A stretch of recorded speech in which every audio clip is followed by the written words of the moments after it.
Another canal out of water. It's happened again, but what was the cause? I don't believe it was a breach, but some kind of lock gate mechanical failure.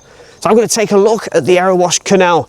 This is the latest in a series of canal incidents of draining and emptying that we've seen in 2025. So are the canals in crisis in 2025? Been plenty of news reports since New Year about breaches, damaged locks, and also basically canals just emptying because of simple things, because of paddle gear not working. And this morning I'm looking for such a thing as an empty part of the Erewash Canal. I've seen a picture on Canals and Rivers on Facebook on Sunday the 5th of May. It's now Monday the 6th of May, and I saw a picture of the Erewash Canal and it was empty, and it looks like there's a bit of a problem.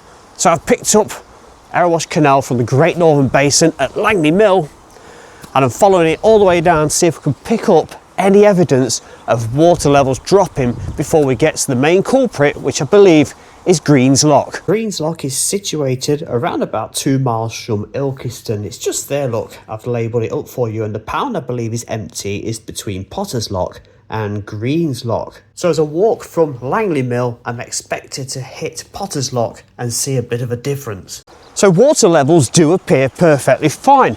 That is Eastwood Lock number 73 that we've just been walking past. It's part of an old railway bridge just there, look. I think I'm gonna have to come back and do something about that in the future, but that's for another day. This is about the canals and the Erewash Canal in particular. So let's push on down and head off in search of any potential drops in water levels and any empty sections too.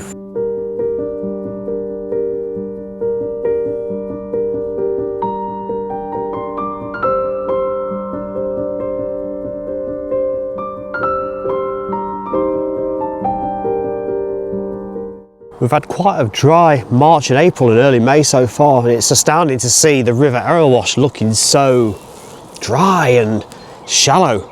And aside from purpose-built reservoirs that feed the canals, they also rely on those rivers to feed the canals as well. And that is another problem going forward into this summer, unless we have some significant rainfall very, very soon. Made it as far as Shipley Lock now, and levels still look good beyond the lock. However, with it apparently being Green's Lock that's the problem, then you'd expect water levels to be fine at this end and simply drop down beyond the lock, as the water is still being fed into this part of the canal, isn't it?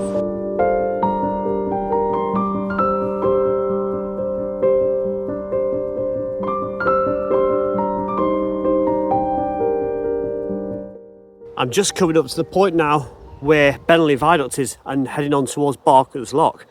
Now that to me looks as though there's evidence of a drop in water there. Not much, but it has dropped, hasn't it? And given that we are a few miles, maybe a couple of miles away from Green's Lock, where I'm expecting to find the problem, that's already a sign that there are issues ahead. So I'm going to push forward beyond Benley Viaduct, Barker's Lock, and around Ilkeston to eventually close in on Green's Lock, and we can see what's cracking off. It appears levels at Barker's Lock are looking absolutely fine, so I'm expecting the other side to also be fine, but I'll still look for any evidence of drops in levels. All looks fine, doesn't it? And a dead giveaway is the overflow doing its job.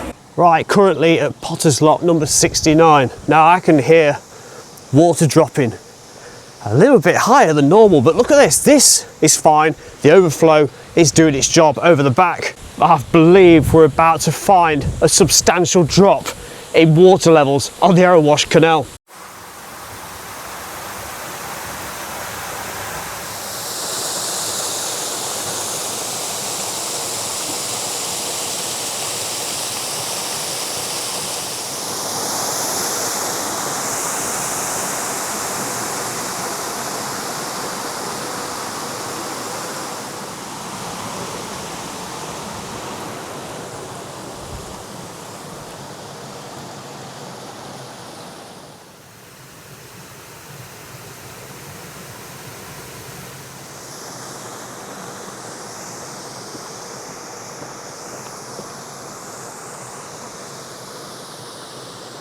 This is just extraordinary, isn't it?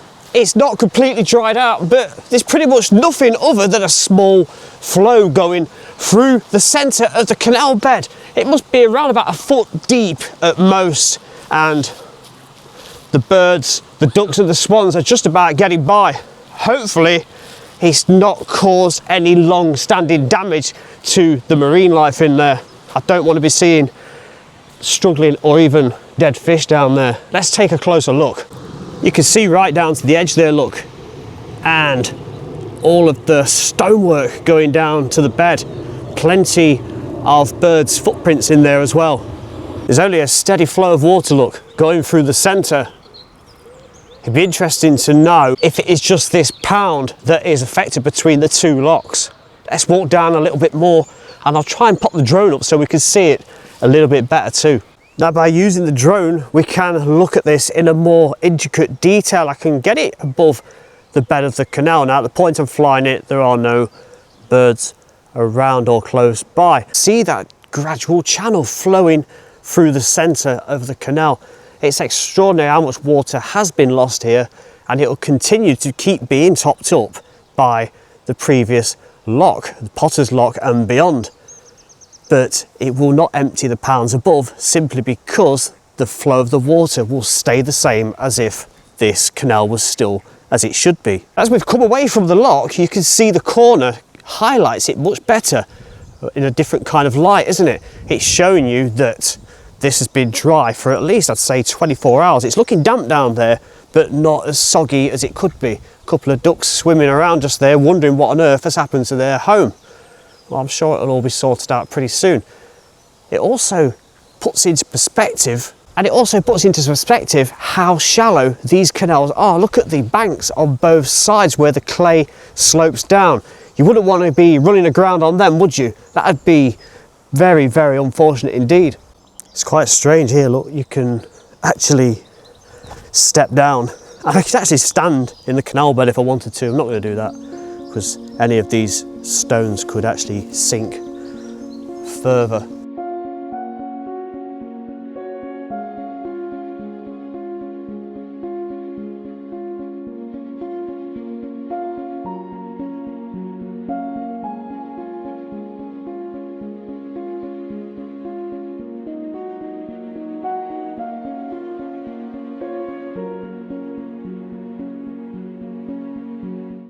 This little section here is highlighting the amount of weed that is also below the water level, and also just check out how shallow this section actually is. That's extraordinary, isn't it? You look where my foot is, one block of stone, and then it's the bed of the canal. How about that? We're all coming up to Green's Lock, that's just ahead of me now, and I'm wondering if the canal levels are going to revert back to normal, if the problem is indeed with a green lock paddle on a gate. Thankfully, still no sign of any fish that have been harmed or worse. Quite a flow going through just there, and narrow. Around this corner is Green's Lock. This sort of situation is an ongoing concern, and it is a kind of semi-regular occurrence on the Erewash Canal. And it also amplifies how much funding is required to keep these running, these canals, our canal network running, and also the maintenance teams and the manufacturing costs of new gates and piling, etc. And that's where the Canal and River Trust do need ongoing help and support. So I'm going to put the links below and also a link at the end for you to click on should you wish to help support the Canal and River Trust. Now, this is only a minor incident, isn't it, compared to some, but it is still damaging and it is still an issue, and the more regular it happens, the more concerning and expensive it will become. On the approach to the lock now, I can see water flowing. Can you see that? Just make that out, can't you? Very, very deep just here, and the water flowing, looks like, through the lock gate.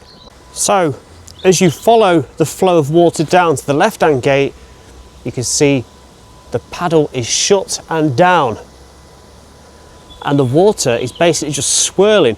But if we look at the other side, I'm going to get you over there in a moment, you can see that current of water flowing to the right-hand gate just there. So that is where I'm guessing the problem is. Although looking at it on this side, it looks like the water's actually coming out of the opposite one, and it's just trickling out of the other one over there. Now, coming away from those lock gates that look like they've been leaking, this gate is hanging off its hinges. It's completely broken away, look at that. Correct me if I'm wrong, but that gate hanging off wouldn't really play a part in emptying that lock pound up there, because I know that if those gates are shut, from experience of boating over the years and canal locks in general, you can leave a gate open and the water in the other end will stay at the correct level as long as those paddles are down in the other lock setup there. So I think that is just an additional problem at this set of locks that is going to cost quite a bit of time and money. Yeah, that is clearly another job that needs sorting. It's just come away from the bracket just there, look. Another angle of the lock gate set just there, look, the damaged gate on the left, but as you can tell from that angle as well, the water level is indeed back to normal, heading off towards Gallows Lock. There's a closer look of that bracket, look. It's just split and broken away, hasn't it? And that should be wrapped around just around about there.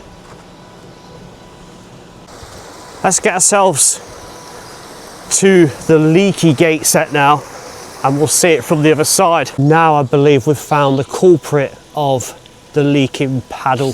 So down there, look, you can see the water flowing to this side, look, but it's hitting that gate, and I at first on the other side thought it was hitting that and coming out the other side, but this one has collapsed, look, and I'm beginning to wonder if, as the water is suggesting, it is going below, emptying itself out and making an appearance just down there and filling it from below and emptying it out to follow the canal over there.